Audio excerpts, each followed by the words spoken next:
Assalamualaikum warahmatullahi wabarakatuh. Perkenalkan, nama saya Dinda Dwinita dari Prodi Ilmu Komunikasi Universitas Tanjung Perak.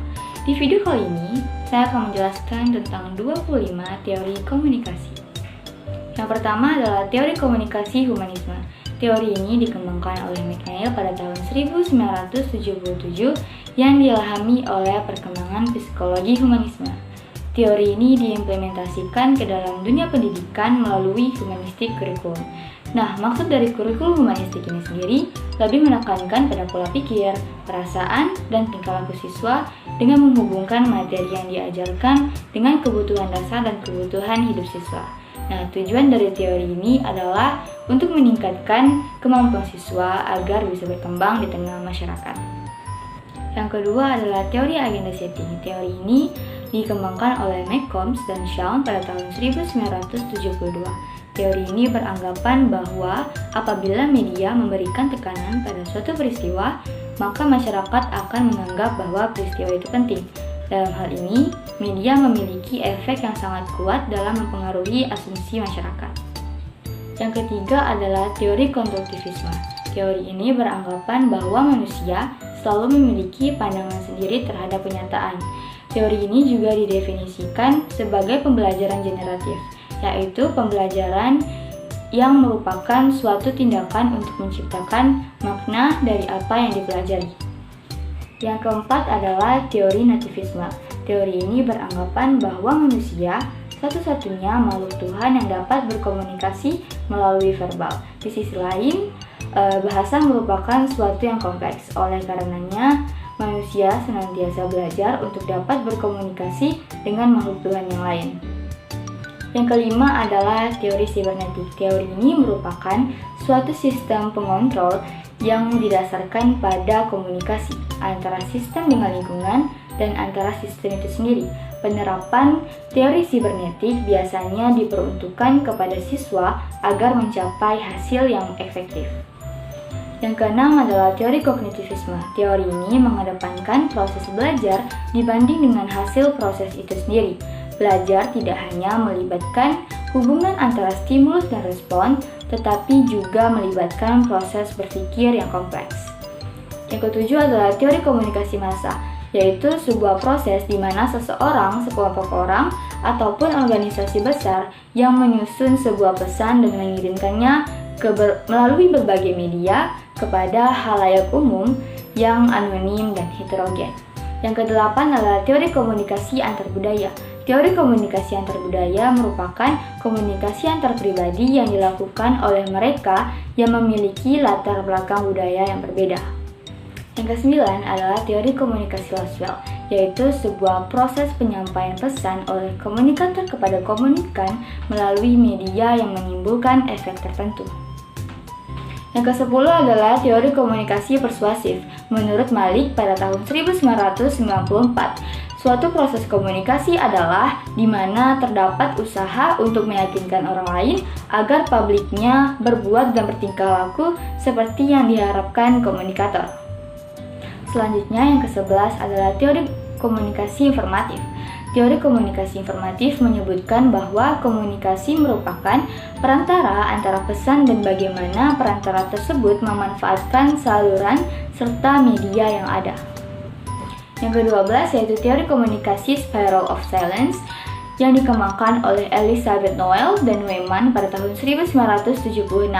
Isi yang diungkapkan oleh teori ini memiliki hubungan dengan proses terbentuknya suatu opini umum yang ada di lingkungan masyarakat. Selanjutnya yang ke-13 adalah teori norma budaya. Teori ini beranjak daripada pengaruh media massa yang kuat mengenai suatu hal. Hal tersebut dapat mempengaruhi kondisi sosial budaya dalam masyarakat. Selanjutnya adalah teori komunikasi ketergantungan. Teori ini dapat disematkan pada komunitas masyarakat modern, di mana pada masyarakat modern, media massa dianggap suatu hal yang sangat penting dalam mencapai tujuan beberapa proses. Selanjutnya adalah teori administrasi, yaitu sebuah proses penyampaian pesan yang dilakukan secara timbal balik antar anggota. Teori ini dimaksudkan dengan tujuan untuk menumbuhkan rasa saling pengertian dalam rangka mencapai tujuan organisasi dengan efektif dan efisien. Selanjutnya adalah teori komunikasi dua tahap. Teori ini membahas mengenai efek media massa yang pertama kali diterapkan dan kampanye pemilihan umum pada tahun 1940. Studi ini memiliki asumsi bahwa proses stimulus bekerja dalam menghasilkan efek ke media massa. Nah, selanjutnya lagi adalah teori komunikasi behaviorisme. Teori ini dikembangkan oleh ilmuwan asal Amerika Serikat yang bernama John B. Weiston pada tahun 1878 hingga 1958. Menurutnya, teori behaviorisme ini mencakup semua perilaku termasuk tindakan balasan atau respon terhadap suatu rangsangan atau stimulus. Nah, selanjutnya adalah komunikasi operant conditioning. Teori ini pertama kali dikemukakan oleh Skinner pada tahun 1904 hingga 1990. Operant conditioning merupakan suatu proses pemberian motivasi terhadap suatu perilaku yang kemudian mengakibatkan perilaku tersebut dapat terulang atau menghilang sesuai keinginan. Nah, selanjutnya adalah teori komunikasi intrapersonal, yaitu proses pertukaran informasi, ide, pendapat, dan perasaan yang terjadi antara dua orang atau lebih yang saling bergantung antara satu sama lain dengan menggunakan pola interaksi yang konsisten. Selanjutnya adalah teori komunikasi organisasi, menurut Goldhaber pada tahun 1986. Teori komunikasi organisasi adalah sebuah proses penciptaan serta saling menukar pesan dalam suatu jaringan hubungan yang bergantung oleh satu sama lain untuk mengatasi lingkungan yang tidak pasti. Nah, selanjutnya adalah teori komunikasi politik, yaitu sebuah komunikasi yang diarahkan kepada pencapaian suatu pengaruh, sehingga masalah yang dibahas oleh kegiatan ini dapat mengikat semua warga dengan sanksi yang ditentukan bersama melalui.